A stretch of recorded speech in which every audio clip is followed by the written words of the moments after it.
بسم اللہ الرحمن الرحیم الحمدللہ رب العالمین والصلاة والسلام علی اشرف الانبیاء و سید المرسلین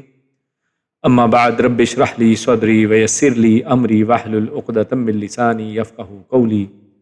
ربنا زدنا علما اللہم فقہنا فی الدین۔ آج ہمارا جو درس ہے تفسیر القرآن الکریم میں، اس میں ہم سورۃ الانعام اس کی آیت نمبر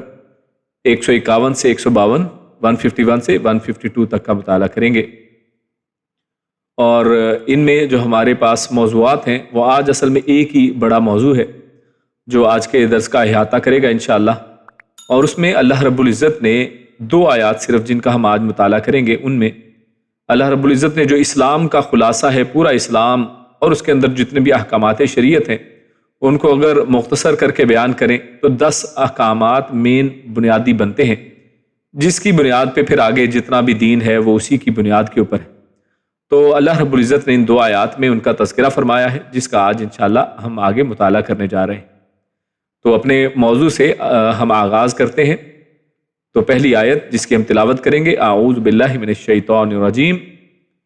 قل تعالوا اتل ما حرم ربکم علیکم الا تشرکوا به شیئا وبالوالدین احسانا ولا تقتلوا أولادكم من إملاق نحن نرزقكم وإياهم ولا تقربوا الفواحش ما ظهر منها وما بطن ولا تقتلوا النفس التي حرم الله إلا بالحق ذلكم وصاكم به لعلكم تعقلون ولا تقربوا مال اليتيم إلا بالتي هي أحسن حتى يبلغ أشده وأوفوا الكيل والميزان بالقسط لا نكلف نفسا إلا وسعها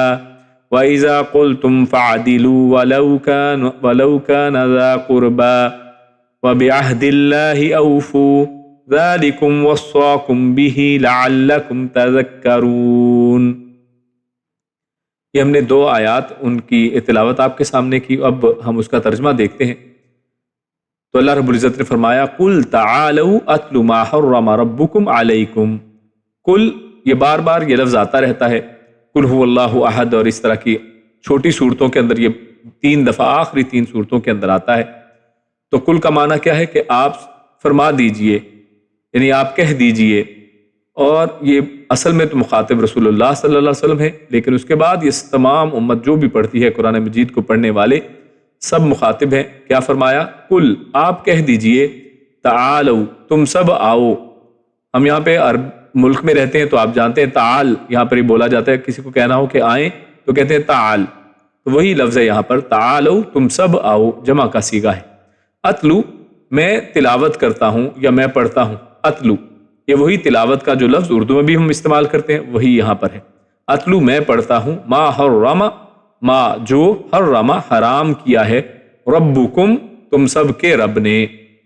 علیکم تم سب پر، یعنی فرمایا کہ آپ کہہ دیجئے کہ تم سب آؤ، میں پڑھتا ہوں جو حرام کیا ہے تمہارے رب نے تم سب کے اوپر، یعنی میں وہ بیان کرتا ہوں۔ وہ کیا ہے؟ اللہ تشرکو بہ شیئا۔ اللہ، یہ ان اور لا یہاں پر ملا کر جوڑ کر اکٹھا پڑھا جاتا ہے اور اسی طرح لکھا جاتا ہے، جس کا معنی ہے کہ نہیں، اللہ کے نہیں، تشرکو تم سب شریک ٹھہراؤ، بھی اس کے ساتھ، شیئن کسی چیز کو بھی، یعنی اس ذات، اس رب تعالیٰ کے ساتھ کسی کو بھی شریک نہ بناؤ، وبالوالدین احسانا، و اور بل بھی یہ ساتھ کے لیے ہے، الوالدین یہ والدین کو کہا جاتا ہے، یعنی والدین کے ساتھ احساناً احسان کیا کرو، ولا تقتلوا اور نہ تم سب قتل کرو، اولادکم اپنی اولاد کو، من املاق، من سے املاق یعنی مفلسی سے تم ان کو قتل نہ کرو، یعنی مطلب مفلسی سے یا غربت کے ڈر سے ان کو، اپنی اولاد کو قتل نہ کرو۔ نحنو نرزقکم، نحنو ہم، نرزقو ہم رزق دیتے ہیں، کم تم سب کو، وَإِيَّاهُمْ اور ان کو بھی، یعنی جو آنے والے ہیں تمہاری اولاد ان کو بھی ہم رزق دیتے ہیں یا دیں گے۔ وَلَا تَقْرَبُوا اور نہ تم سب قریب جاؤ، الفواحش، فواحش کے، فحاشی کی باتوں کے، بے حیائی کے یا انتہائی قبیح حرکتوں کے تم قریب بھی نہ جاؤ۔ اور کیسی فواحش؟ ما ظہر، جو ظاہر ہیں، منہا، ان میں، وما بطن، اور جو ان میں چھپی ہیں، یعنی ہر طرح کی چھپی اور ظاہر ہر طرح کی فحاشی سے تم اس کے قریب بھی مت جاؤ۔ آگے فرمایا ولا تقتلوا، اور لا نہ تقتلوا، تم سب قتل کرو، النفس، کسی ایک جان کو بھی، التی، جو، یہاں پر بھی یہ بھی واحد کا صیغہ ہے، یعنی کسی ایک جان کو بھی تم قتل نہ کرو، حرم اللہ، جس کو حرام کیا ہو اللہ نے، الا، مگر، بالحق، حق کے ساتھ، یعنی اگر کوئی حق بنتا ہو تو پھر قتل کر سکتے ہو، ورنہ کسی کو قتل بھی نہ کرو، جس کی تفصیل آگے آئے گی۔ ذالکم، یہ سب باتیں ہیں، وصاکم، اس نے وصیت کی ہیں، کم، تم سب کو، وصا، یہ وہی وصیت والا اردو کا لفظ جیسے ہم استعمال کرتے ہیں، وہی عربی زبان میں اسی انداز میں ہے۔ تو یہ وہ سب باتیں ہیں، اس نے وصیت کی ہیں تمہیں، یعنی اس رب نے وصیت کی ہیں تمہیں، بھی، اس کی، یعنی ان کی وصیت کی ہے اس نے، لعلکم، تاکہ تم سب، تعقلون، تاکہ تم سمجھ لو، عقل سے ان کو پرکھ لو، جانچ لو، جان لو، ولا تقربوا، اور نہ تم قریب جاؤ، مال الیتیمی، یتیم کے مال کے، یتیم کے مال کے تم قریب بھی مت جاؤ، الا، سوائے یا مگر، باللتی، ساتھ، التی، وہ جو، ہیا، وہ ہو، احسن، جو اچھا ہو، یعنی اچھے طریقے سے یتیم کے مال کو جو جائز ہے اس کو استعمال کیا جا سکتا ہے، لیکن ادروائز نہیں، حتیٰ کہ یبلغ، وہ پہنچ جائے، اشدہ یعنی ایک پختہ عمر کو یا عقل کو پہنچ جائے، وَأَوْفُوا، اور تم سب پورا کرو، الکیل، کیل ناپنے کو کہتے ہیں، اور تم ناپ کو پورا کرو، والمیزان، اور میزان کو، میزان جس کے اندر ترازو، جس کے اندر تولا جاتا ہے، اور تول کو پورا کرو، بالقسط، انصاف کے ساتھ، لا نکلف، لا نہیں، نکلف، ہم تکلیف دیتے، ہم نہیں تکلیف دیتے، ہم یا پھر ہم مکلف نہیں ٹھہراتے، نفسن، یا ذمہ دار نہیں سب ٹھہراتے، نفسن، کسی بھی نفس کو، الا، سوائے، وسع، جو وسعت ہو، جو طاقت ہو، ہا، اس کی، یعنی کسی بھی نفس کو ہم اس کی طاقت سے زیادہ تکلیف نہیں دیتے، وَإِذَا، اور جب، قُل، تم بات کرو، کل، یہ وہی اوپر جو سب سے پہلا لفظ آج ہم نے پڑھا، کل، یعنی آپ کہہ دیجئے، وہی لفظ یہاں پر دوبارہ ہے، اور جب تم سب کہو، تم سب، فعدلوا، تو تم سب انصاف کرو، یعنی جب بھی بات کرو تو بات کرنے میں بھی انصاف کیا کرو، ولو کانا، ولو، حالانکہ، لو، اگرچہ، کانا ہو، ذا قربا، ذا والا، قربا، قربت والا، قرابت والا، قریبی، یعنی چاہے وہ آپ کا قریبی رشتہ دار ہی کیوں نہ ہو، جب بات کرو تو انصاف کی کیا کرو، وَبِعَهْدِ اللَّهِ، اور بھی ساتھ، عہد اللہ، اللہ کے عہد، یعنی اللہ کے ساتھ جو وعدے ہیں، اوفو، تم سب ان کو پورا کرو، جو اللہ کے ساتھ وعدے کر رکھے ہیں ان کو بھی تم پورا کرو، ذالکم، یہ ہے، وصاکم، اس نے تم سب کو وصیت کی، بھی، اس کی، لعلکم، تاکہ تم سب، تذکرون، تم سب نصیحت حاصل کرو۔ تو یہ دو آیات جن کو ہم نے یہاں پر ان کی تلاوت کی، ان کا ترجمہ آپ کے سامنے پیش کیا، تو ان آیات کے اندر جیسا شروع میں بیان کیا گیا، ان میں اللہ رب العزت نے 10 احکامات شریعت کا ایک خلاصہ یہاں پر پیش کر دیا گیا ہے،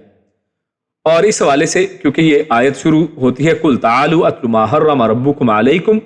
کہ آپ فرما دیجئے کہ تم سب آؤ، میں پڑھ کے سناتا ہوں تمہیں وہ چیزیں جو اللہ رب العزت نے تم پر حرام کی ہیں۔ اور اگر ہم ان کو پچھلے درس کے کنٹیکسٹ میں اس کے ساتھ جوڑ کر ملا کر دیکھیں سیاق و سباق کے اعتبار سے، تو ہم جانتے ہیں کہ پہلے ذکر ہوا کہ جو کفار نے، غیر مسلموں نے،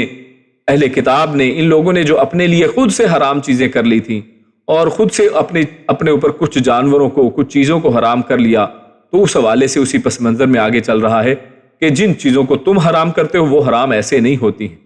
بلکہ اللہ تعالیٰ نے یہاں پر تفصیل سے بیان کیا ہے کہ حرام وہ نہیں ہے جو تم نے اپنی مرضی سے حرام کیا ہے، بلکہ وہ ہے جو تمہیں پیدا کرنے والے اور ہر لمحے پالنے والے نے تم پر حرام کیا، یعنی جس نے تمہیں پیدا کیا وہ صحیح جانتا ہے، وہ زیادہ بہتر جانتا ہے کہ تمہارے لیے حرام کیا ہے، حلال کیا ہے، وہ اس حوالے سے زیادہ حکمت سے واقف ہے، تم چیزوں کے ظاہر کو جانتے ہو، چیزوں کے باطن کو بھی، اس کے پس منظر کو بھی جانتا ہے، تو لہٰذا حرام صرف وہی ہوگا جو اللہ رب العزت حرام ٹھہرائے گا، اس کے علاوہ حرام نہیں ہو سکتا ہے۔ اس لیے فرمایا کہ تم آؤ، میں تمہیں بتاتا ہوں، یعنی تم ہمیں کیا بتاؤ گے ایک کافر، ایک غیر مسلم، وہ ایک مومن کو کیسے بتائے گا کہ یہ ٹھیک ہے اور یہ نہیں ٹھیک ہے؟ جیسا کہ آج ایک چلن چل چکا ہے کہ لوگ کفار کی طرف دیکھتے ہیں کہ جناب ان کی طرف سے کیا آئے گا، کہ کیا چیز صحیح ہے کیا غلط ہے۔ نہیں میرے بھائی، جو صحیح ہے، جو غلط ہے، جو حق ہے، جو باطل ہے، جو حرام ہے، جو حلال ہے، اس کا تعین اللہ رب العزت کی ذات نے کرنا ہے، اس فیشن نے یا باہر سے جو احکامات آنے انہوں نے نہیں کرنا ہے۔ تو لہٰذا اللہ رب العزت یہاں پر فرما رہے ہیں کہ میں تمہیں بتاتا ہوں، تم میرے پاس آؤ، ہمارے پاس، مسلمانوں کے پاس آیا جائے، مسلمان ان کو بتائیں، قرآن و سنت کی روشنی میں بتایا جائے کہ حرام کیا ہے، حلال کیا ہے۔ تو لہٰذا اس کا تعلق رب کے بتانے سے ہے کہ رب تعالیٰ کیا بتاتا ہے، اور اللہ رب العزت نے قرآن مجید نے رسول اللہ صلی اللہ علیہ وسلم کو بھی یہ اعزاز بخشا ہے کہ اللہ کے نبی صلی اللہ علیہ وسلم جو فرمائیں اس کو لے لو، جس سے منع کر دیں اس سے رک جایا کرو۔ لہٰذا قرآن و سنت میں جو چیز حرام یا حلال آئے گی وہی اصل میں حرام یا حلال ہے، جیسا کہ تفصیل کے ساتھ ہم نے پچھلے درس میں دیکھا تھا۔ تو یہاں پر خود فرما دیا کہ آؤ میں خود وہ تم سے بیان کرتا ہوں۔ تو لہٰذا یہاں پر اللہ رب العزت نے یہ 10 احکامات بیان فرما دیے کہ جو اصل میں اسلام کا مکمل خلاصہ ہے۔ پورا کا پورا اسلام، اس کی بنیادی جو کہہ لیں کہ اس کی جو شاخیں ہیں انہی میں سے نکلتی ہیں، تو یہ 10 بنیادی احکامات ہیں۔ تو یہاں ایک اور اہم بات جو دیکھنے کی سمجھنے کی ہے وہ یہ کہ یہاں پر اوپر اللہ رب العزت نے فرمایا کہ میں تمہیں وہ بتاتا ہوں جو حرام کیا ہے اللہ نے، جبکہ آگے ہم پڑھتے ہیں اور آخر میں جو جملے دیکھتے ہیں وہ کیا ہے، ذالکم وصاکم بہ لعلکم تعقلون، اور اگلی آیت میں آیا ذالکم وصاکم، یہ لفظ 2 دفعہ یہاں پر دہرایا گیا ہے۔ تو اللہ رب العزت تو حرام کو بیان کر رہے ہیں، لیکن آگے یہ وصیت کی بات یہاں پر کیسے آ گئی؟ تو اس بات کو اصل میں سمجھنے کی ضرورت ہے کہ یہاں بیان تو وہ چیزیں کرنی تھی جو اللہ نے حرام فرمائی، مگر بیان وہ چیزیں فرمائی ہیں جو آگے ہم نے عربی میں اور اس کا ترجمہ پڑھ لیا ہے کہ جن کا نہایت تاکید کے ساتھ حکم دیا گیا ہے، وصیت کے انداز میں حکم دیا گیا ہے۔ اور آپ جانتے ہیں کہ وصیت کیسے کی جاتی ہے، کس انداز میں کی جاتی ہے، کہ ہمارے ملکوں میں یا ہمارے قوانین جو ہیں، لیگل سسٹم، اس کے اندر آپ جانتے ہیں کہ وصیت کیا ہوتی ہے، کہ انسان اسٹامپ پیپر لکھتا ہے یا وصیت کو باقاعدہ کسی کاغذ پر گواہوں کی موجودگی میں، اور سارا ایک پورا ایک طریقہ کار ہے اس کا، یعنی اس کی تاکید کا اس سے پتہ چلتا ہے، اس کی اہمیت کا اس سے اندازہ ہوتا ہے۔ اور اللہ رب العزت نے یہاں پر یہ احکامات بیان کر کے جو لفظ استعمال کیا ہے وہ کیا ہے، وصاکم، یعنی یہاں پر بھی وہی وصیت کا لفظ استعمال کیا ہے جس سے ان کی اہمیت کا اندازہ، ان کی تاکید کا اندازہ ہوتا ہے کہ اللہ رب العزت نے یہاں پر تاکید کے ساتھ کچھ احکامات ذکر فرمائے۔ گویا یہ مفہوم جو ہے حرم ربکم علیکم، جو اللہ نے فرمایا کہ حرام کیا ہے تمہارے رب نے جو تم پر، یہ اسی کے ضمن میں یہ تمام وصیتیں ہیں کہ اللہ رب العزت یہ تمام وصیتیں جو تمہیں بڑی تاکیداً بیان فرما رہا ہے، یہ اصل میں اسی حرام کے ضمن میں اسی کی تفصیل ہے۔ تو دلیل یہاں مذکور تینوں آیات کے آخر میں ذالکم وصاکم ہی ہے، یعنی یہ ہے جس کا تاکیدی حکم اس نے تمہیں دیا ہے۔ اگر مراد ہوتا کہ یہ چیزیں حرام کی ہیں تو آخر میں الفاظ اللہ رب العزت استعمال کرتا ذالکم حرم علیکم، لیکن آخر میں لفظ استعمال کیے ذالکم وصاکم بہ، یعنی یہ لفظ استعمال کیے ہیں، یعنی وہ چیزیں جو اس نے تم پر حرام کی ہیں وہ اصل میں تاکیدی طور پر تمہیں اصل میں تاکید ان کی جا رہی ہے۔ مطلب یہ ہے کہ اللہ تعالیٰ کے حرام کرنے سے تمہارے لیے جو حکم تاکید کے ساتھ ثابت ہوتے ہیں وہ یہ 10 احکامات ہیں جن کا آگے تذکرہ ہونے جا رہا ہے۔ تو سب سے پہلی چیز جس کو اللہ رب العزت نے تاکیداً ذکر کیا ہے اور اوپر حرام کا لفظ اس کے لیے استعمال کیا کہ اللہ رب العزت نے تو یہ چیزیں حرام کی ہیں اور ان کی تاکید اور وصیت تمہیں کی ہے۔ تو پہلی چیز کیا ہے، اللہ تشرکوا بہ شیئا، کہ تم اللہ رب العزت کے ساتھ کسی ایک بھی چیز کو، کسی بھی چیز کو تم شریک نہ ٹھہراؤ۔ تو اللہ تعالیٰ نے جو سب سے پہلا یہاں پر تاکیدی حکم دیا ہے وہ شرک سے نفی کا ہے، وہ شرک کو حرام ٹھہرایا ہے، شرک سے روکا گیا ہے۔ اور شرک کیا ہے کہ اللہ رب العزت کے ساتھ کسی کو تم شریک نہ ٹھہراؤ، نہ کسی انسان کو، نہ کسی جن کو، نہ کسی فرشتے کو، نہ کسی محترم نبی کو، نہ کسی ولی کو، نہ کسی بزرگ کو، نہ کوئی قبر والا، نہ کوئی حجر والا، نہ کوئی شجر، کچھ بھی چیزیں اللہ رب العزت کے ساتھ شریک نہیں کی جا سکتی ہیں۔ کیوں؟ کیونکہ اللہ رب العزت کی ذات وہ ذات ہے جس نے ان سب کو پیدا کیا ہے، تو ایک مخلوق خالق کے ساتھ کیسے شریک ہو سکتی ہے؟ یعنی خالق جس نے سب کو تخلیق کیا ہے، جس نے ازل سے کسی چیزوں کو پیدا کیا ہے، نہ ہونے سے فاطر السماوات والارض ہے کہ کچھ چیزیں نہیں تھیں اللہ رب العزت نے ان کو پیدا کر دیا ہے، تو کیا کوئی اس کے ساتھ ان چیزوں میں پیدا کرنے میں، ان کا انتظام چلانے میں کیا کوئی شریک ہے؟ یا اللہ رب العزت کو حاجت ہے کہ کوئی اس کا شریک ہو؟ تو یہ اس کے ساتھ شرک ہے اصل میں۔ تو غرض کوئی چیز کتنی بھی عظیم الشان ہو، اسے اللہ کا کسی بھی چیز میں شریک مت بناؤ۔ کیوں؟ کیونکہ سب اللہ کے پیدا کرتا ہے۔ اور ہم یہ بھی جانتے ہیں، قرآن و سنت کی روشنی میں ہمارے سامنے یہ بات واضح ہے کہ پورے قرآن کریم کا مطالعہ کر لیں تو قرآن مجید میں اللہ رب العزت نے 3 مضامین رکھے ہیں، اور ان میں سے 1/3 جو قرآن مجید ہے، یعنی ان 3 بڑے مضامین میں سے ایک مضمون وہ یہی توحید کا مضمون ہے، جس کے اندر شرک کی نفی ہے اور اللہ کی یکتائی، اللہ کے ایک ہونے کی دلیل ہے۔ اور اللہ رب العزت نے جگہ جگہ طرح طرح کے انداز سے اس شرک کی نفی کی ہے کہ اللہ کو ایک مانا جائے، اس کے ساتھ کسی کو شریک نہ کیا جائے۔ اور اس حوالے سے صحیح بخاری کی حدیث ہمارے سامنے ہے، رسول اللہ صلی اللہ علیہ وسلم نے ارشاد فرمایا کہ سب سے بڑا گناہ یہ ہے کہ تم اللہ کا شریک بناؤ، حالانکہ اس نے تمہیں پیدا کیا ہے۔ یعنی جب اس نے تمہیں پیدا کیا ہے تو اللہ رب العزت کے ساتھ تم پھر کسی کو شریک کیسے ٹھہرا سکتے ہو؟ جن کو اللہ نے پیدا کیا ہے ان کو اللہ کے ساتھ شریک کیسے ٹھہرا سکتے ہو؟ اور ہمارا معاشرہ آپ کے سامنے بالکل الٹی ڈگر پر چلتا ہے کہ اللہ رب العزت کے پیدا کردہ بندوں کو، اللہ رب العزت کے پیدا کردہ چیزوں کو اللہ کے ساتھ شریک ٹھہرا دیا گیا ہے۔ خیر، سورۃ النساء میں اللہ رب العزت نے اس کی سزا بتائی ہے۔ اللہ رب العزت نے فرمایا ان اللہ لا یغفر ان یشرک بہ، کہ بے شک اللہ تعالیٰ اس بات کو نہیں بخشے گا کہ اس کا شریک بنایا جائے۔ وَيَغْفِرُ مَا دُونَ ذَلِكَ لِمَن یشاء، اور اللہ رب العزت اس کے علاوہ جس کو چاہے وہ بخش دے۔ اللہ رب العزت شرک کو نہیں بخشے گا، اس کے علاوہ ہر چیز کو بخشا جا سکتا ہے۔ کیوں؟ وَمَن يُشْرِكْ بِاللَّهِ فَقَدْ ضَلَّ ضَلَالًا بَعِيدًا، کیونکہ جس نے شرک کیا، جس نے اللہ کے ساتھ کسی کو شریک ٹھہرایا، وہ دور کی گمراہی میں پڑ گیا ہے۔ یعنی اس نے راستہ ہی اصل میں پٹری سے ہی گر گیا ہے، وہ پٹری سے ہی ہٹ گیا ہے، تو وہ لہٰذا انجام کو کیسے پہنچ سکتا ہے؟ اور اسی طرح اللہ تعالیٰ نے عیسیٰ ابن مریم کی زبانی اللہ رب العزت نے فرمان جاری کیا، فرمایا انہ من یشرک باللہ فقد حرم اللہ علیہ الجنۃ ومأواہ النار، یعنی یقین مانو کہ جو شخص اللہ کے ساتھ شریک کرتا ہے اللہ نے اس پر جنت حرام کر دی ہے، اس کا ٹھکانہ جہنم ہے۔ تو اس میں ہمارے سامنے شرک کی سنگینی ہمارے سامنے آتی ہے، اس کی سزائیں دیکھیں کہ اللہ رب العزت نے ایسے شخص کے اوپر جنت کو حرام کر دیا ہے کہ وہ شخص جنت میں کبھی داخل نہیں ہو سکتا۔ ہاں، جس شخص نے شرک نہیں کیا ہے، اس کے علاوہ اگر اس سے گناہ ہوئے ہیں، کوتاہیاں ہوئی ہیں، لیکن وہ شرک سے مبرہ ہے، اللہ کے اوپر ایمان لاتا تھا لیکن ساتھ اس سے شرک بھی ہو گیا، اور شرک کے علاوہ یعنی کوئی بھی گناہ ہو گیا، تو اللہ رب العزت چاہے، جیسے اوپر کی آیت میں ہم نے پڑھا کہ وَيَغْفِرُ مَا دُونَ ذَلِكَ لِمَن یشاء، اگر وہ چاہے تو اس کے علاوہ سب گناہوں کو معاف کر دے، یا پھر اللہ رب العزت اگر جتنی سزا بنتی ہے اتنی سزا کے بعد انسان کو نکال کر جنت میں داخل کر دے گا۔ لیکن اگر شرک ہوگا تو شرک کی موجودگی میں جنت اس کے اوپر حرام ہو گئی ہے اور جہنم اس کا ابدی ٹھکانہ ہے۔ تو یہ وہ پہلی نصیحت، یہ وہ پہلا حکم جو ہے وہ 10 احکامات میں سے وہ ہے کہ اللہ تشرکوا بہ شیئا، کہ اللہ کے ساتھ کسی کو شریک نہ ٹھہرایا جائے۔ اس کے بعد دوسرا حکم جو ہمارے سامنے آتا ہے وَبِالْوَالِدَيْنِ احسانا، اور اپنے والدین کے ساتھ احسان کیا جائے۔ تو یہاں پر یہ دیکھیے، یہاں پر وَبِالْوَالِدَيْنِ میں احسنوا کا لفظ یہاں پر محذوف ہے، یعنی حذف ہے، یہاں پر لکھا ہوا نہیں ہے،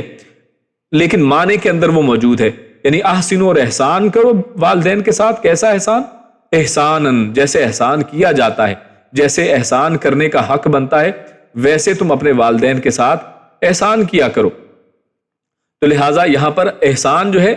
وہ احساناً، یعنی جس طرح احسان کیا جاتا ہے اس کے معنی میں ہے، یعنی جسے مفعول مطلق کہتے ہیں، یہ احسنوا کا مفعول ہے۔ تو خیر، اس سے ثابت کیا ہوتا ہے کہ احسان کرنے کی تاکید کی ہے کہ ایسے احسان کرو جیسے احسان کیا جاتا ہے، یعنی ایسے احسان نہیں کہ جو سرسری ہو، یعنی لوگوں کو دکھاوے کے لیے نہیں، بلکہ احسان جیسے اس کا حق بنتا ہے، جیسے والدین کا حق بنتا ہے۔ اور اس وجہ سے ہم اس کے اندر تاکید پاتے ہیں، اللہ نے یہاں پر تاکیداً یہ الفاظ کہے ہیں۔ تو قرآن مجید کی بے شمار آیات میں اللہ تعالیٰ کی عبادت کرنے اور شرک سے بچنے کا جب حکم دیا ہے تو ساتھ ہی آپ دیکھتے ہیں کہ اللہ رب العزت نے جو دوسرا حکم دیا ہے وہ والدین کے ساتھ نیک سلوک کرنے کی تاکید اللہ نے فرمائی۔ یعنی یہ موضوع، یہ ایک نقطہ، یہ حکم اتنا اہم ہے کہ اللہ کی توحید، اللہ کے ساتھ شرک سے نفی، اس کے بعد جو پہلی تاکیدی حکم آتا ہے وہ والدین کے ساتھ حسن سلوک کا حکم ہے۔ کیوں؟ کیونکہ والدین کو اللہ تعالیٰ نے تکلیف پر تکلیف اٹھا کر ولادت اور دلی محبت کے ساتھ پالنے کا ذریعہ بنایا ہے۔ اس دنیا کے اندر والدین کتنی تکلیفوں کے ساتھ، اور والدہ جو ہے پیدا کرتی ہے، اور والد کیسی کیسی تکلیفیں جھیل کر، کیسی کیسی بے عزتیاں برداشت کر کے اپنے بچوں کے اوپر کیسے کیسے احسانات کرتا ہے۔ تو اس وجہ سے اللہ رب العزت نے فرمایا وَبِالْوَالِدَيْنِ احسانا۔ اللہ اور اس کے رسول صلی اللہ علیہ وسلم کے بعد بندوں کے حقوق میں سب سے مقدم حق انسان پر اس کے والدین ہی کا ہے،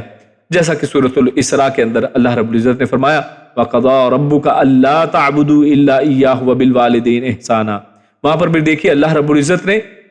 اپنے توحید کے بعد اپنی عبادت کا حکم دینے کے بعد فرمایا اور تیرا پروردگار صاف صاف حکم دے چکا ہے کہ تم اس کے سوا کسی اور کی عبادت نہ کرنا،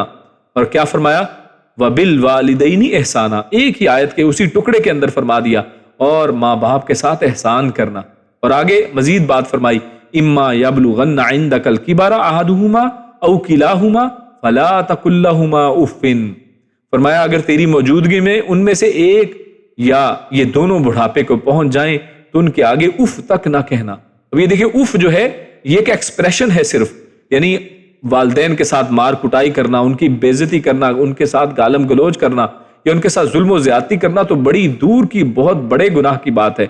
جبکہ اللہ رب العزت نے تو یہاں پر ان کے لیے ایک بیڈ ایکسپریشن جو ہے اس کو بھی منع کر دیا ہے کہ تو ان کے آگے اف تک نہ کہنا،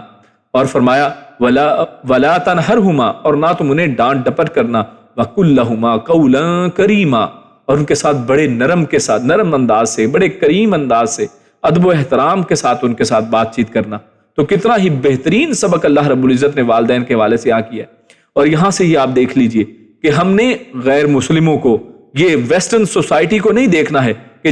جن کے اندر اولاد جو ہے والدین کے خلاف جا کے کیس کر دیتی ہے، پولیس والدین کو پکڑ لیتی ہے کہ آپ نے اپنے بچوں کو ڈانٹا کیوں ہے، اور اولاد کا یہ حال ہے کہ یہ والدین کے ساتھ کیسے کیسے سلوک کرتے ہیں، جبکہ اسلام کی تعلیمات دیکھیے کتنی ہی پیاری، کتنی ہی بہترین ہے کہ اپنے والدین کے ساتھ آپ نے اف تک نہیں کہنا ہے،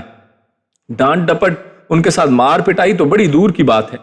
بلکہ ان کے ساتھ انتہائی ادب کے ساتھ آپ نے ان کے ساتھ پیش آنا ہے۔ اس کے بعد جو تیسرا حکم ہمارے سامنے آتا ہے وہ ہے وَلَا تَقْتُلُوا أَوْلَادَكُم مِّنْ إِمْلَاقٍ، بڑا ہی اہم حکم ہے، نَحْنُ نَرْزُقُكُمْ وَإِيَّاهُمْ۔ یہاں پر اللہ رب العزت نے جو یہاں پر ارشاد فرمایا کہ تم اپنی اولاد کو قتل نہ کرو، تو اس سے مراد کیا ہے کہ انسان جب ماں کے پیٹ میں، یعنی اس حالت میں کہ جب اس کے اندر جان آ جائے، یا پھر انسان جب پیدا ہو جاتا ہے، بچہ پیدا ہو جاتا ہے، تو ان دونوں ہی صورتوں کے اندر اس میں، یعنی چاہے پیدا ہونے کے بعد، جیسے پہلے زمانے میں عورتوں کو، یعنی لڑکیاں جب پیدا ہوتی تو ان کو مار دیا جاتا تھا، ان کو بے عزتی سمجھا جاتا تھا، یا اسی طرح بہت سے لوگ آج رزق کی وجہ سے، جو یہاں پر ذکر اللہ نے کیا من املاق، کہ رزق کی تنگی کی وجہ سے، مفلسی کی وجہ سے، فقر کی وجہ سے، غربت کی وجہ سے لوگ اولاد پیدا ہوئی اس کو کوڑے کے اندر پھینک دیا۔ کتنے ہی ایسے واقعات آپ سنتے ہیں کہ یہ جو گاربیج جو ڈمپ جگہ ہیں ان کے اندر آپ کو بچے ملتے ہیں، بہت سے لوگ کہیں پر چھوڑ دیتے ہیں، کوئی مار دیتے ہیں، کوئی کیسا کچھ کرتے ہیں، تو یہ ساری وہی چیزیں ہیں۔ تو اللہ نے فرمایا کہ تم اپنی اولاد کو املاق کے ڈر سے قتل نہ کرو، یا اسی طرح اس کے اندر وہ بھی ہے کہ جب بچہ، اس کے اندر جان اللہ نے ڈال دی، اس کے بعد حمل کو گرا دیا جائے، بچے کو پیدا ہی نہ ہونے دیا جائے، اس ڈر سے کہ جناب مفلسی کا ڈر ہے، تو یہاں پر اس شرط کے ساتھ اللہ رب العزت نے اس کو حرام قرار دے دیا ہے۔ سورہ بنی اسرائیل کے اندر آیت نمبر 31 میں بھی اللہ رب العزت نے یہی حکم دیا ہے، لیکن وہاں پر اور اس حکم میں ایک تھوڑا سا یعنی کہہ لیں کہ کمپیریزن یہاں پر بڑا ضروری ہے، بڑا اہم ہے، یعنی وہاں پر بھی ایک حکم ہے سیم اسی طرح کا، اور یہاں پر بھی اس آیت کے اندر ہم نے وہی حکم پڑھا، مگر یہاں اور وہاں دونوں میں تھوڑا سا ایک فرق ہے۔ یہاں کیا فرمایا ہے؟ من املاق، یعنی مفلسی کی وجہ سے تم ان کو قتل نہ کرو، من سے املاق، یعنی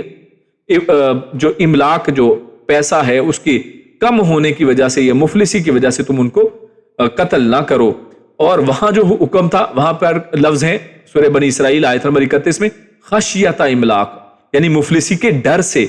یعنی یہ دونوں ہی مختلف انداز میں اللہ رب العزت دو جگہوں پر باتیں کی ہیں۔ اسی طرح یہاں کیا حکم فرمایا؟ نحن نرزقکم وإیاہم، فرمایا کہ ہم ہی تمہیں رزق دیتے ہیں اور ان کو بھی، یعنی جو آنے والے ہیں یا وہ جو بچہ ہے اس کو بھی ہم ہی رزق دیتے ہیں اور تمہیں بھی ہم رزق دیتے ہیں۔ اور وہاں کیا فرمایا؟ نحن نرزقہم، یہاں پر دیکھیے یہاں پر تھا نحن نرزقکم، وہاں پر ہے ہم نحن نرزقہم، یعنی ہم انہیں رزق دیتے ہیں وإیاکم، اور تمہیں بھی، یعنی وہاں پر الٹ ترتیب کر دی، پہلے کہا کہ ہم انہیں رزق دیتے ہیں اور بعد میں کہا ہم تمہیں بھی رزق دیتے ہیں۔ یہاں پر فرمایا ہم تمہیں رزق دیتے ہیں اور ہم ان کو بھی رزق دیتے ہیں، تو یہ تھوڑا الٹ پلٹ چیزوں کو کر دیا گیا۔ تو یہ ایسے ہی نہیں ہے کہ دو مختلف انداز میں صرف بات کر دی ہے کہ بعض اوقات ایک ہی بات کو ریپیٹ نہ کیا جائے، نہیں، ایسا نہیں ہے۔ اس کی وجہ یہ معلوم ہوتی ہے کہ اس مقام پر یہاں پر جو اس آیت میں ہے ان لوگوں کی بات ہے جو مفلسی میں گرفتار ہیں، یعنی جو پہلے سے غریب ہیں، جو پہلے سے مفلس ہیں، اس لیے یہاں پر من املاک کی بات کی، مفلسی کے ڈر کی بات نہیں کی، بلکہ آج کی بات کی کہ آج ہی ان کے حالات ایسے ہیں کہ وہ مفلس لوگ ہیں، لیکن ان کو بھی اس قتل سے منع کر دیا گیا کہ تمہارے حالات چاہے جیسے بھی ہوں لیکن تم اس ڈر سے اپنی اولاد کو قتل نہ کرو۔ جو مفلس میں پہلے سے گرفتار ہیں ان کی یہاں پر بات کی، فرمایا کہ اس مفلس میں انہیں قتل مت کرو، ہم مفلسی کے باوجود تمہیں جو روزی دیتے ہیں انہیں بھی دیں گے، یعنی فرما دیا کہ تمہیں بھی تو دے رہے ہیں نا تو ان کو بھی ہم دیں گے۔ جبکہ بنی اسرائیل میں جو دوسری آیت ہے ان میں ان لوگوں کا ذکر ہے جو مفلسی میں مبتلا تو نہیں ہے لیکن وہاں پر کیا ہے، ان کے مفلس ہونے کا ڈر ہے کہ اگر بچے پیدا ہو گئے تو مفلس ہو جائیں گے، غربت آ جائے گی، بڑا خرچہ ہو جائے گا، تو وہاں پر مفلسی کا ڈر ہے۔ لیکن یہاں پر ذکر کیا ہے، جو پہلے سے مفلس ہیں، لیکن دونوں ہی صورتوں میں ان کو قتل کرنے سے منع کیا گیا ہے۔ اور اسی طرح فرمایا کہ ڈرو نہیں، ہم انہیں بھی روزی دیں گے، تمہیں بھی تو دے رہے ہیں۔ تو دونوں میں بات کرنے کے انداز میں اس انداز میں فرق کیا۔ تو خیر اس ساری بات کا مطلب یہ ہے کہ تمہارا یہ سمجھنا کہ روزی کے مالک تم ہو یہ بالکل غلط ہے، تم روزی کے مالک ہی نہیں ہو، یہ ہمارا کام اور ہمارا ذمہ ہے۔ تو اگر اس حوالے سے اس کو اگر ہم اپلائی کر کے اب دیکھیں تو اس وقت مسلمان حکومتیں اسی بہانے سے ضبط اور ضبط ولادت یا خاندانی منصوبہ بندی کے نام پر منظم طریقے سے قتل اولاد کا جرم کر رہی ہے کہ ہمارے پاس وسائل کم ہیں، جناب خاندانی منصوبہ بندی کی جائے، ہم زیادہ آبادی کی خوراک کا بندوبست نہیں کر سکتے ہیں، حالانکہ یہ کفر کا ایک کلمہ ہے۔ آپ بندوبست کرنا، ان کی خوراک کا انتظام کرنا یہ اللہ کے ذمے ہے، خوراک کا بندوبست تو اللہ کے ذمے ہے، بلکہ ان حکمرانوں کا تمام عیش ان مفلسوں کی محنت ہی کا نتیجہ ہے۔ اب دیکھیے ان کو تو مرنے کے اوپر چھوڑ دیتے ہیں، جبکہ خود انہی کے پیسوں سے، انہی کے ٹیکسی سے دیکھیں کیسی عیاشیاں ہوتی ہیں،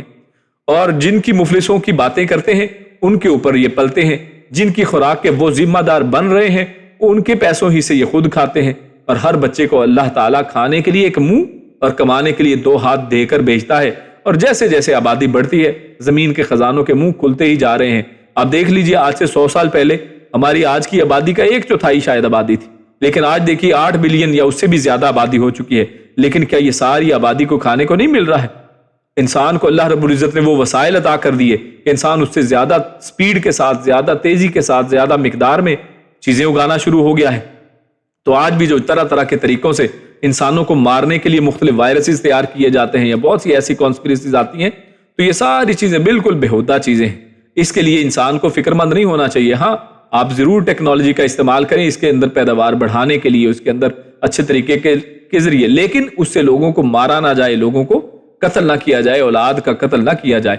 لہٰذا سورہ ہجر میں اللہ رب العزت نے کیا ارشاد فرمایا؟ وَجَعَلْنَا لَكُمْ فِيهَا مَعَائِشَ وَمَن لَّسْتُمْ لَهُ بِرَازِقِينَ، یعنی یہ بات بالکل کلیئر کر دی کہ اور اسی میں ہم نے تمہاری روزیاں بنا دی ہیں،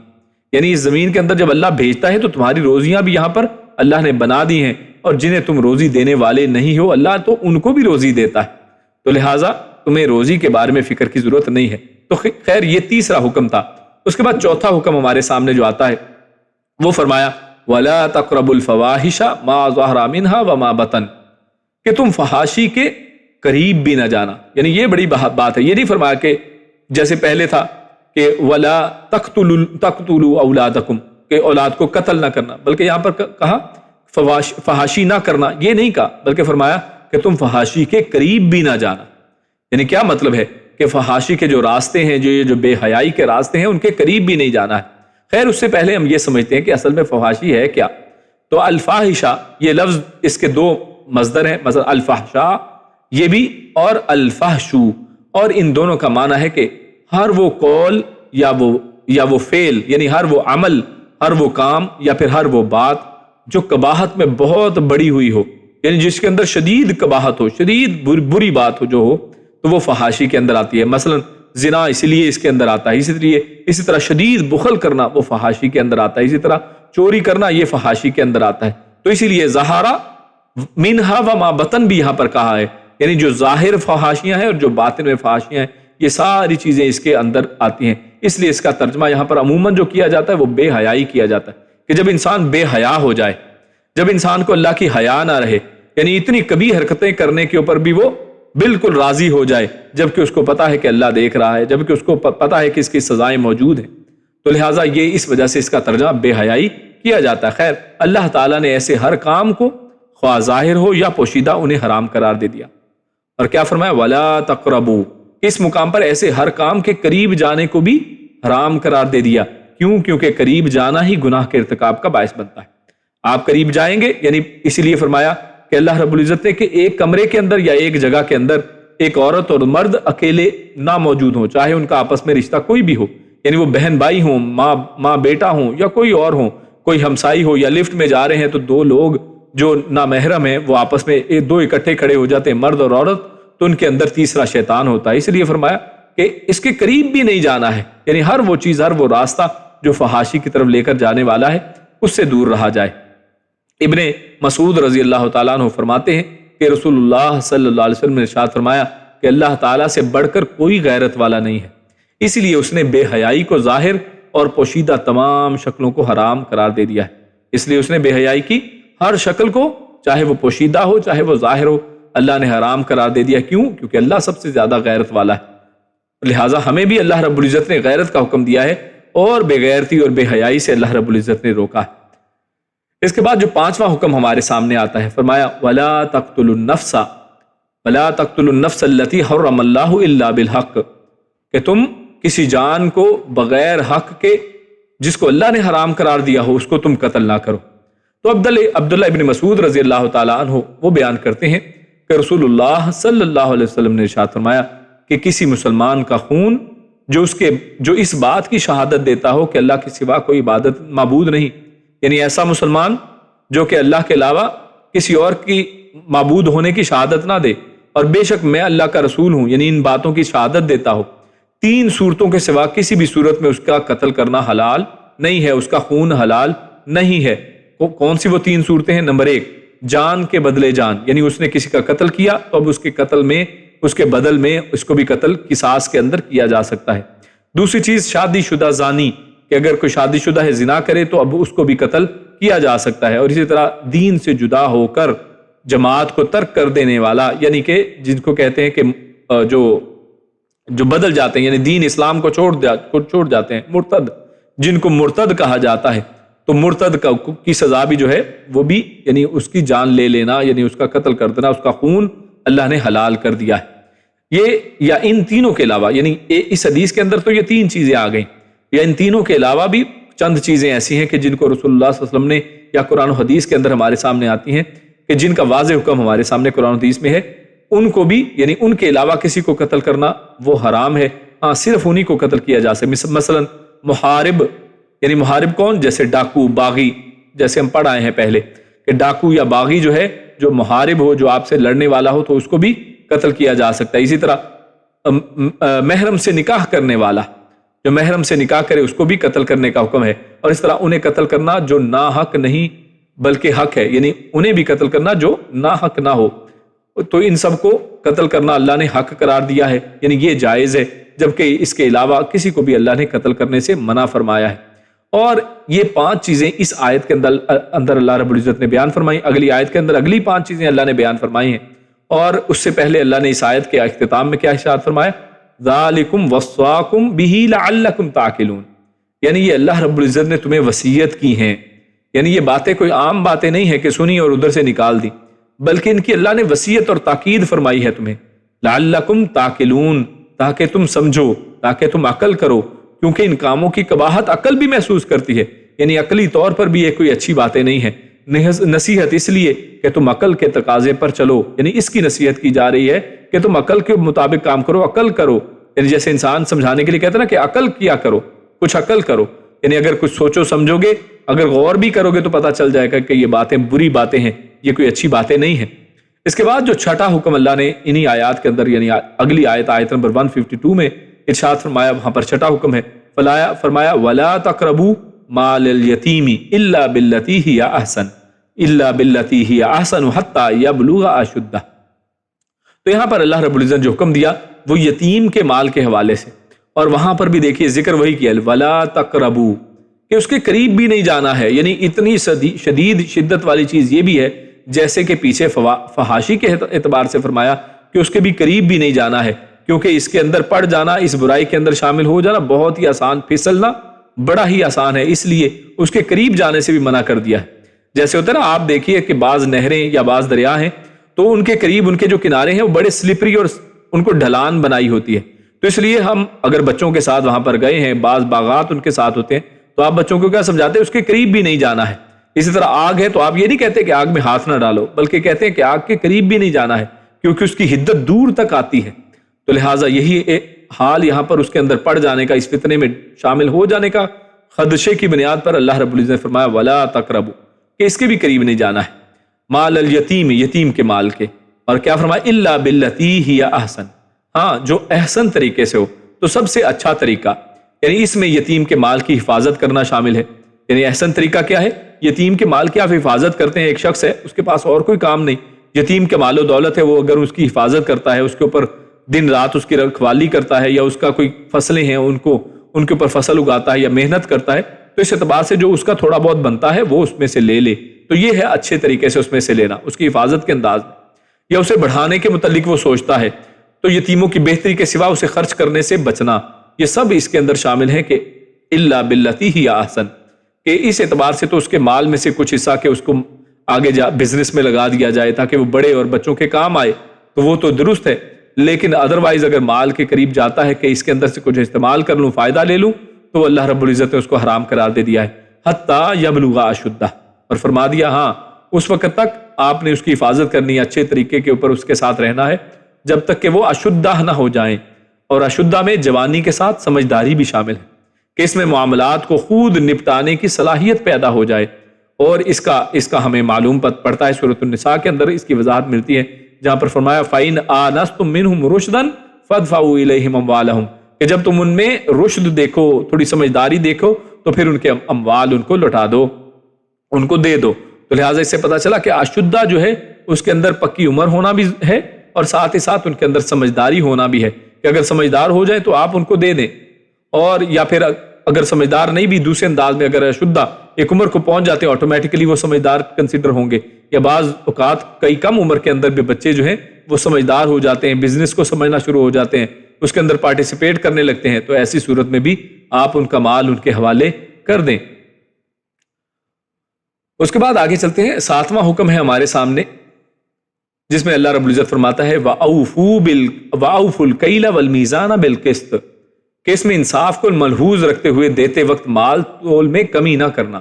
اوفوا الکیل، اوفو کہتے ہیں وفا کرنا، یعنی پورا کرنا، وفاداری جیسے کہا جاتا ہے نا لفظ اردو میں، تو وہی لفظ ہے یہاں پر،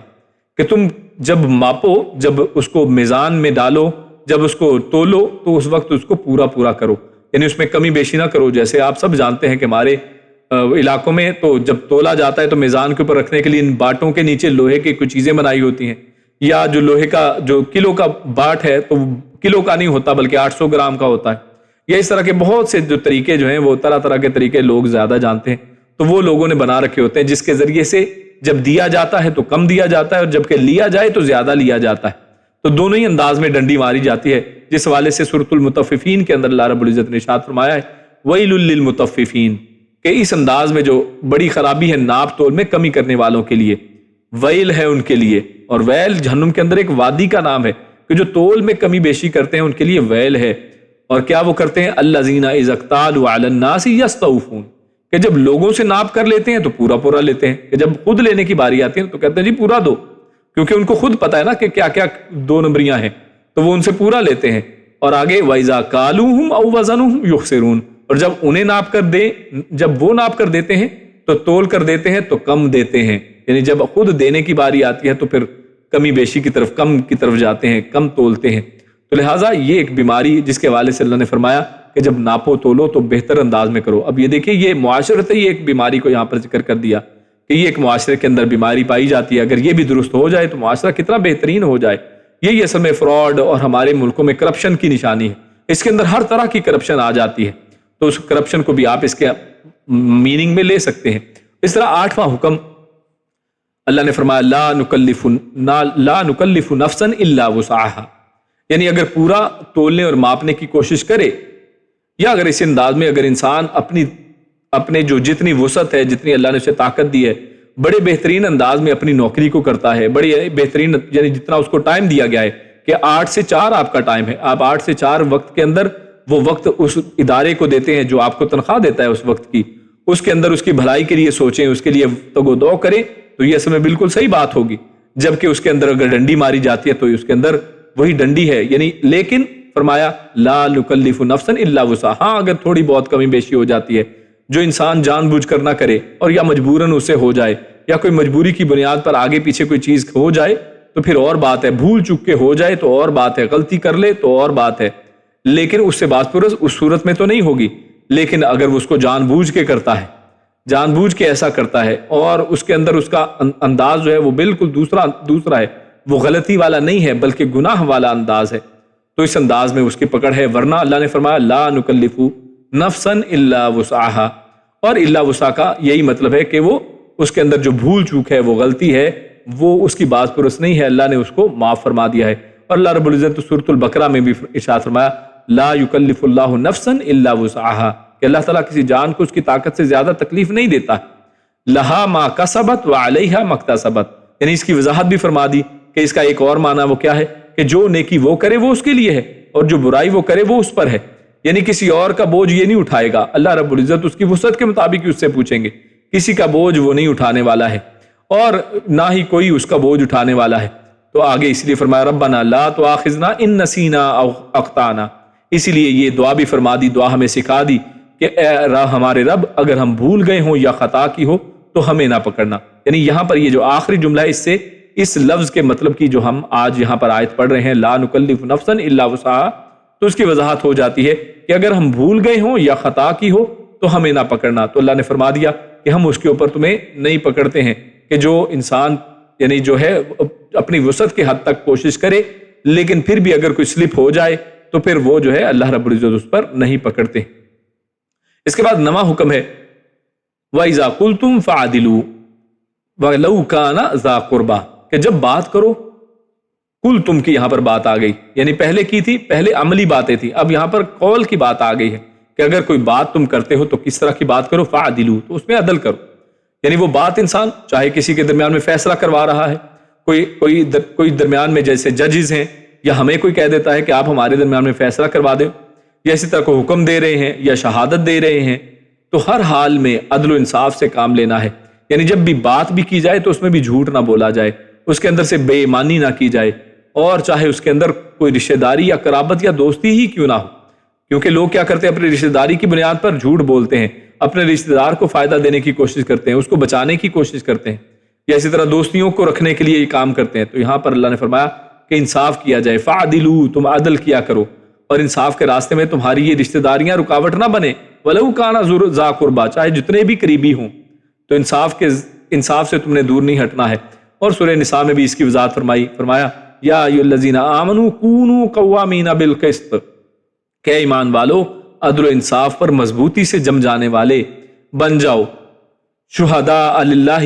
اللہ کی خاطر یعنی اللہ کی خوشنودی کے لیے سچی گواہی دینے والے بن جاؤ، ولو علی انفسکم، چاہے وہ گواہی تمہارے اپنے ہی خلاف کیوں نہ ہو، او الوالدین، چاہے وہ تمہارے والدین ہی کیوں نہ کے خلاف کیوں نہ ہو، والاقربین، چاہے وہ گواہی تمہارے قریبی رشتہ داروں ہی کے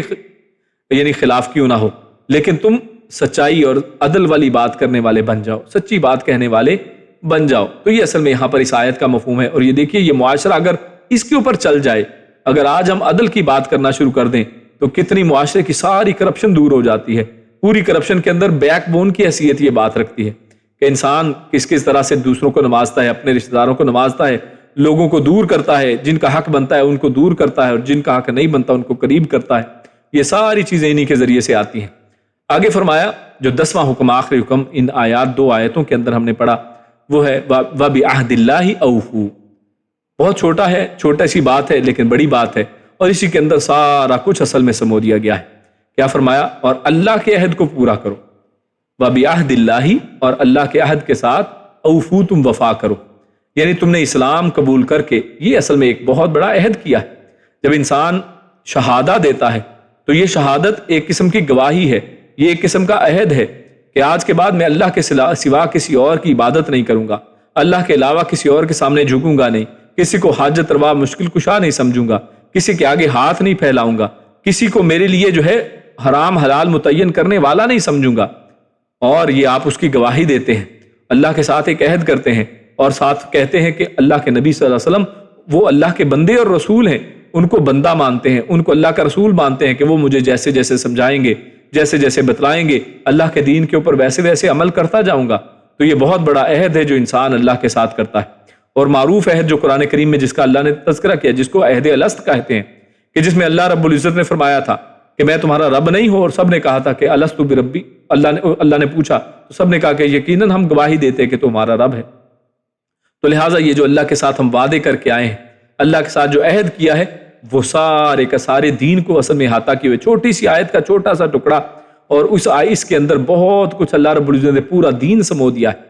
یعنی تم نے اسلام قبول کر کے اللہ اور اس کے رسول کی اطاعت کا جو عہد کیا ہے وہ پورا کرو، اور اس سے مراد قرآن و سنت کے تمام احکامات پر عمل کرنا ہے۔ لوگوں سے کیے ہوئے عہد پورے کرنے کا بھی اللہ نے ہی حکم دیا ہے، لہٰذا لوگوں کے عہد پورے کرنے کا بھی حکم اس کے اندر شامل ہو جائے گا۔ یعنی جو تم نے لوگوں کے ساتھ وعدے کیے ہیں ان کو بھی پورا کرو۔ اور آخر میں کیا فرمایا؟ ذالکم وصواکم، دوبارہ وہی تذکرہ، وہی جملہ، وہی انداز ہے کہ یہ اللہ نے تمہیں وصیت کی ہے۔ یعنی یہ بات صرف سرسری نہیں ہے، بلکہ یہ اللہ کی تاکیدی باتیں ہیں، وصیتیں ہیں اللہ کی۔ لعلکم تذکرون، تاکہ تم تذکرون۔ اب یہ تذکرون کیا ہے؟ اصل میں اس آیت میں جو مذکور چیزیں ہیں ایسی ہیں جو معاشرے میں معروف ہیں، یعنی تذکرون جن کو بار بار دہرایا جاتا ہے، جن کے ذریعے سے نصیحت کی جاتی ہے تاکہ تم نصیحت حاصل کرو، اور یا پھر تمہیں یاد آ جائیں، کیونکہ ذکر کا معنی دو ہیں، ایک ہے نصیحت اور دوسرا ذکر کا معنی یاد کرنا، یاد آنا۔ تو لہٰذا اللہ رب العزت دونوں ہی معنی اگر یہاں پر لیے جائیں مراد، تو اس سے معنی کے اندر اور وسعت پیدا ہو جاتی ہے۔ کیا معنی بنے گا؟ تاکہ تم نصیحت حاصل کرو، یا پھر تمہیں یاد آ جائیں۔ یعنی بار بار اللہ یہ احکامات کیوں بتاتا ہے؟ کیونکہ یہ بہت سے ایسے احکامات ہیں کہ جو پہلے بھی معاشرے کے اندر معروف ہیں، یعنی سبھی کو پتا ہے کہ سچ بولنا چاہیے، سب کو پتا ہے کہ یہ جو کرپشن یہ غلط چیز ہے، جھوٹ بولنا غلط چیز ہے، چیزیں ایسے بے شمار ایسے احکامات ہیں کہ جو اگر جیسے کہ اللہ کے نبی صلی اللہ علیہ وسلم نے خود ارشاد فرمایا کہ انسان جو ہے فطرت اسلام کے اوپر بچے کو اللہ رب العزت پیدا کرتے ہیں، اصل تو وہی ہے، اور اس اصل کو انسان بھول جاتا ہے، لہٰذا اسی کی اصل میں یادداشت ہے، اسی کو دوبارہ یاد کرایا جا رہا ہے، اسی کے حوالے سے دوبارہ اس کی طرف نصیحت کی جا رہی ہے۔ تو لہٰذا یہ تمام چیزیں عام باتیں ہیں، وہی باتیں ہیں جو بار بار ہم پڑھتے ہیں، لیکن ان کی یہاں پر تاکید کی گئی ہے، ان کی وصیت اللہ نے کی ہے تاکہ تمہیں یاد آ جائیں، تم اس سے نصیحت حاصل کر لو۔ اللہ رب العزت سے دعا ہے کہ اللہ رب العزت ہم نے جو یہاں پر پڑھا سنا اس پر عمل کرنے کی توفیق عطا فرمائے۔ اللہ رب العزت ہمیں نیک عمل اور اچھی سمجھ کی توفیق عطا فرمائے۔ سبحان ربک رب العزت عما یصفون وسلام علی المرسلین والحمد للہ رب العالمین۔ جزاکم اللہ خیر و مبارک اللہ فیکم۔ السلام علیکم ورحمۃ اللہ وبرکاتہ۔ آگے ہمارا کوئز کا سیشن ہے، تو کوئز کے اندر چند جو سوالات ہم نے رکھے ہیں اسی درس کے اندر سے، تو سوالات پہلے آپ کے سامنے ہیں۔ تو پہلا سوال ہمارا ہے کہ اللہ نے جو یہاں پر ارشاد فرمایا قرآن کریم میں قُلْ تَعَالَوْا أَتْلُ مَا حَرَّمَ رَبُّكُمْ عَلَيْكُمْ، تو آیت میں یہ جو آیت ہے اس میں سب سے پہلی حرام چیز وہ کیا ذکر کی گئی؟ وہ پہلی حرام چیز کیا تھی؟ بڑا آسان سوال ہے۔ اسی طرح دوسرا سوال ہے اللہ تشرکوا بہ شیئا، یہ جو جملہ اللہ نے ارشاد فرمایا کہ جس میں شرک کا ذکر کیا گیا ہے، تو مشرک پر کیا چیز حرام کر دی گئی ہے؟ یعنی وہ کیا چیز ہے جو مشرک پہ حرام ہے، وہ بتائی جائے۔ اسی طرح تیسرا سوال ہے وَلَا تَقْتُلُوا أَوْلَادَكُمْ مِنْ إِمْلَاقٍ، اللہ رب العزت نے اس کا تذکرہ فرمایا آیت کے اندر، پہلی آیت 151 میں۔ تو یہاں پر من املاق سے کیا مراد ہے؟ کیونکہ ہم نے اس کے دو مختلف ورژنز آپ کے سامنے رکھے تھے کہ ایک بنی اسرائیل کے اندر ہے سورہ اسراء کے اندر آیت نمبر 31 میں، کہ جہاں پر خشیۃ املاق تھا، تو یہاں پر من املاق ہے، تو دونوں میں کیا فرق ہے، اور من املاق سے یہاں پر کیا مراد ہے؟ اس طرح وَلَا تَقْرَبُوا الْفَوَاحِشَ، تو یہاں پر الفواحش اس کا معنی ایک بیان کیا گیا کہ فواحش سے مراد اصل میں کیا ہوتی ہے، تو اس کا یہاں پر اس سے کیا مراد ہے یہ سوال ہے۔ اسی طرح حتیٰ یبلغ اشدہ، اور اشدہ اس سے کیا مراد ہے، یعنی اشدہ یہ اس کا معنی کیا بیان کیا گیا ہے، اشدہ کس چیز کو کہتے ہیں۔ اور اسی طرح وَبِعَهْدِ اللَّهِ أَوْفُوا، آخر میں جو ہم نے بات کی کہ ہمارا اللہ کے ساتھ کیا عہد ہے، تو وہ عہد اصل میں کیا ہے جو ہم نے اللہ کے ساتھ کیا ہے۔ تو یہ اصل میں چند سوالات ہیں۔ تو میں بھائیوں کے مائک آن کرتا ہوں۔